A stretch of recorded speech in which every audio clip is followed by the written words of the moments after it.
Welcome, everyone, to a deep dive unlike any we've done before. That's right. This one is all about you, dear listener. Yeah. And specifically, someone born on December 17th, 1964. Buckle up. We're about to blend astrology and numerology to see what kind of cosmic blueprint we can create, right? Absolutely. We're going to take your birthday, the numbers, look at those planets where they were hanging out on that special day, and see what it all means for personality, for strengths, maybe even hints about your life path. Who knows? Exactly. And just to be clear, folks, we're not fortune tellers here. No crystal ball. None whatsoever. This is all about self-discovery. Right. Having fun with it, right? Exactly. Exploring. Exploring, yeah. So December 17th, 1964, that puts you smack dab in the middle of Sagittarius season. It does. Which is a fire sign, Good. ruled by Jupiter. Big Jupiter energy. Oh, huge. What does all that mean for someone? So being a Sagittarius, we think adventure, optimism, right?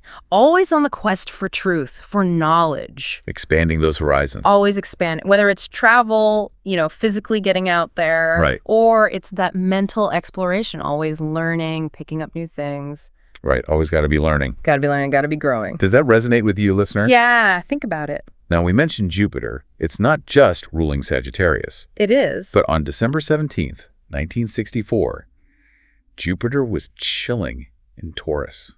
It was indeed. Which is interesting because that kind of shapes the kind of adventure we're talking about, doesn't it? It does, you see, Taurus. That's all about the senses. Ah, okay. Appreciating beauty, and enjoying good food, good company. So less about jumping out of airplanes.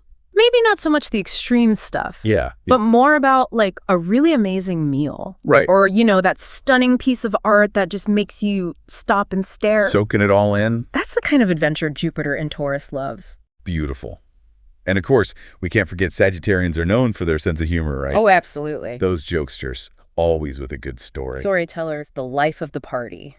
And let's be honest, sometimes maybe a little too honest. Maybe just a tad blunt. A little bit, but that's part of the charm, right? Oh, absolutely. Now, to dive deeper into the emotional side, we'd need to know your moon sign. Yeah, that one needs the exact birth time. Which we don't have. We don't, but we can play a little game because based on just the date, there are two possibilities. Oh, two possibilities. Let's hear it. All right, so earlier in the day on December 17th, the moon was in Virgo. Virgo Moon, okay. Now, that would make you, very practical, even about your feelings. Interesting. Everything's very organized, analyzed. Oh, so not the type to just, spill their heart out. No, much more reserved. Keeps those emotions tidy? Tidy, just like a Virgo likes it. But later in the day, the moon shifts into Libra.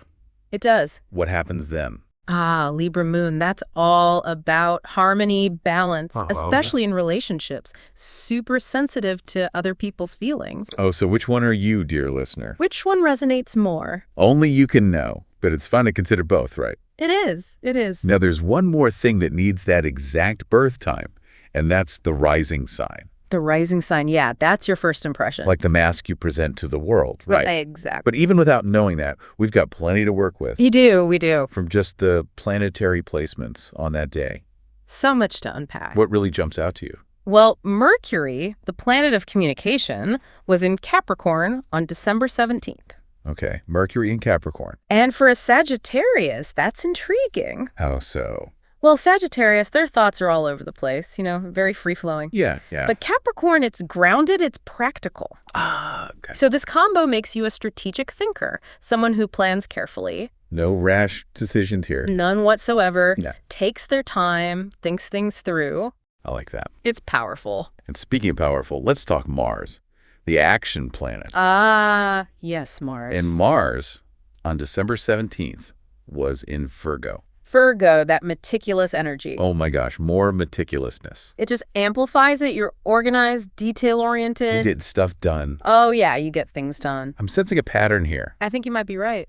Sagittarius's big vision mixed with all this grounded, practical energy. The winning combo. Now let's spice things up a bit. Okay, I like where this is going. Let's talk love. Venus, the planet of love and beauty. Venus. Where was it hanging out on December 17th? Venus was in Scorpio. Ooh, Scorpio. Intense. This is the word. What's that like for relationships? Deep, passionate. You crave authenticity. No surface level stuff here. No way. You want those depth connections. That real deal. Absolutely. You want to dive deep. Now Jupiter, the planet of abundance. Yeah. It was the Taurus, remember? We do. And I feel like that adds another layer to relationships too, doesn't it?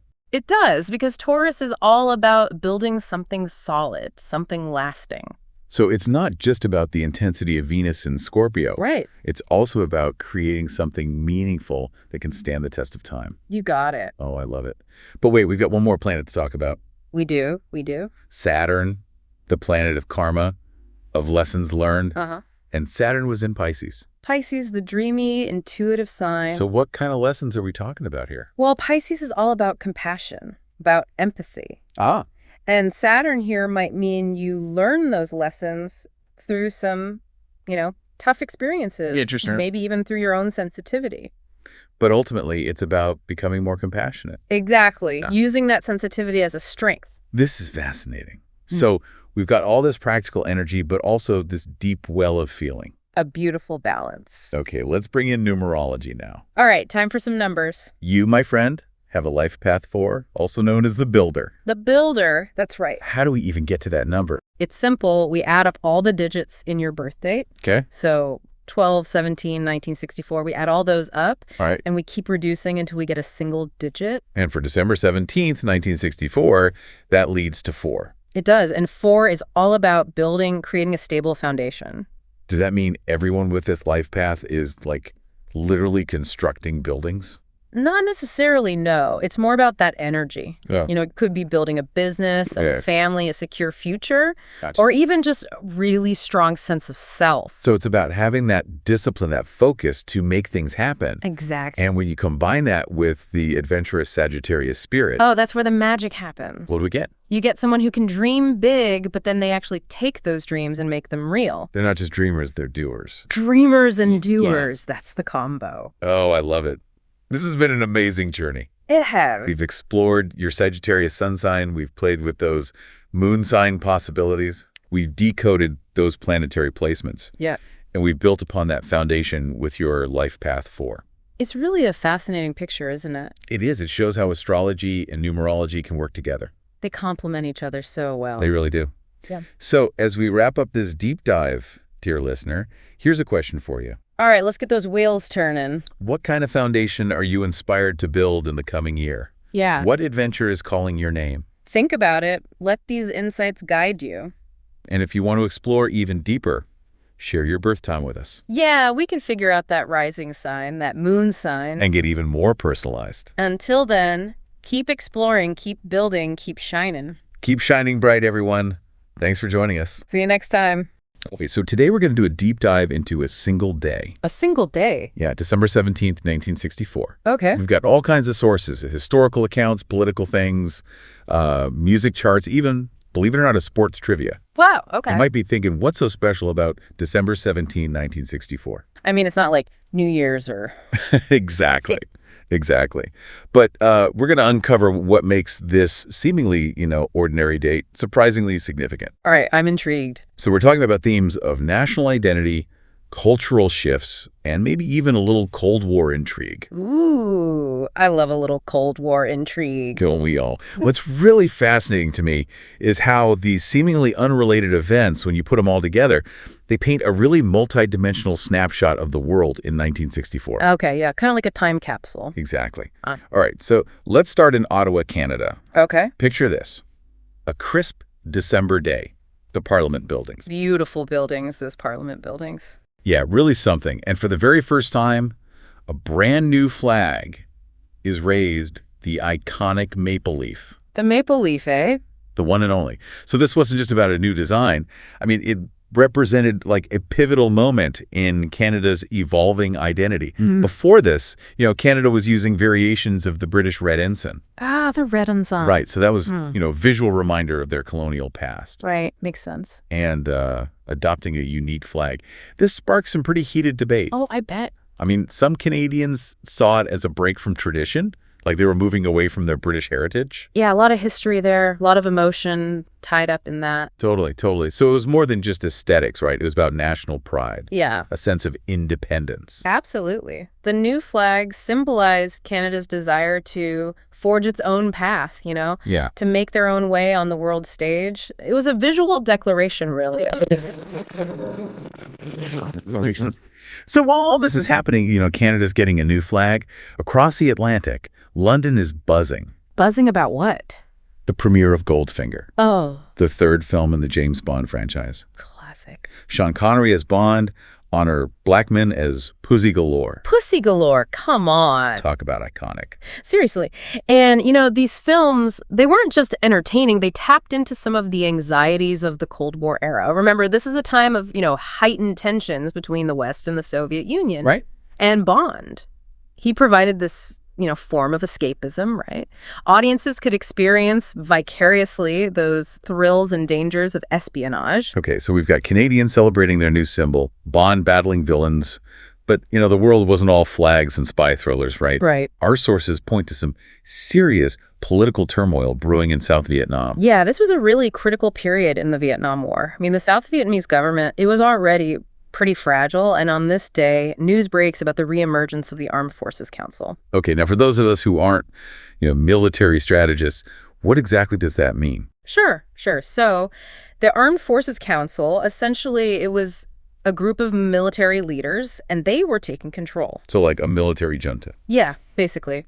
And this signaled deep instability within the South Vietnamese government, and it hinted at the growing influence of, communist forces in the country. Wow.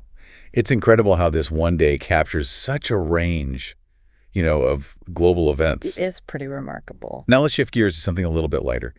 The music scene. Okay. Always down for some music. While all this political tension is simmering in Vietnam, two very different songs top the charts on opposite sides of the Atlantic. Ooh, okay, hit me. In the U.S. Yeah. The Supremes. The Queens of Motown. The Queens of Motown. They were ruling the airwaves with, and you know this one, Come See About Me. A classic. Their harmonies, their sound, it just embodied the energy and the optimism of Motown, which, it was more than just music. It was a whole cultural phenomenon. Oh, absolutely. And meanwhile, what's going on across the pond? Beatlemania. Of course. It's in full swing. I Feel Fine. Love that song. Catchy guitar riff, that youthful exuberance. It dominated the UK charts. And, the Beatles, they weren't just a band. They were a cultural force. Right. Driving the British invasion, influencing fashion, attitudes, even, hairstyles. The mop top. The mop top, exactly. Everyone wanted one. It's amazing. The Supremes and the Beatles, they were so different in style, but they both kind of captured the spirit of the times. The changing case, the cultural shifts that were sweeping through the 1960s. Yeah, very different sounds, but both, totally iconic. Totally. Now, just for kicks, a little bit of trivia. Okay, let's hear it. December 17th also happens to be the birthday of two sports legends. Oh, who were we talking about? Frank Musil. Hockey player. Hockey player. Yeah, okay. And Joe Wolf, American basketball star. Interesting. And their careers, they kind of reflect the global reach of sports, right? Right. Musil played in Czechoslovakia, which at the time was, under Soviet influence. Right. So it's this reminder of that intense Cold War rivalry, which, often played out in the sports arena. Makes sense, yeah. And Wolf played in the NBA, right? Yeah. Which just showcased the rising popularity of basketball, which, it was a sport that was just transcending borders. Totally. Basketball's huge all over the world now. Okay, so what does this all mean? December 17, 1964. It wasn't just another day. It was this microcosm of an era, a snapshot of a world in transition. We saw, a nation defining its identity. We had the allure of these pop culture icons, the dark shadow of war, and then, the unifying power of music and sports. Yeah, a lot going on. Really makes you think. It does. It makes you think about how all these, seemingly unrelated events that happen on the same day, they can add up to a broader understanding of a particular time. Exactly. So it kind of leaves us with a question, right? What events are happening in our world right now? Ooh, good question. They might seem ordinary today, but could become historically significant, in the future. Something to ponder. Something to ponder. Until next time, keep diving deep. Keep diving. Yeah.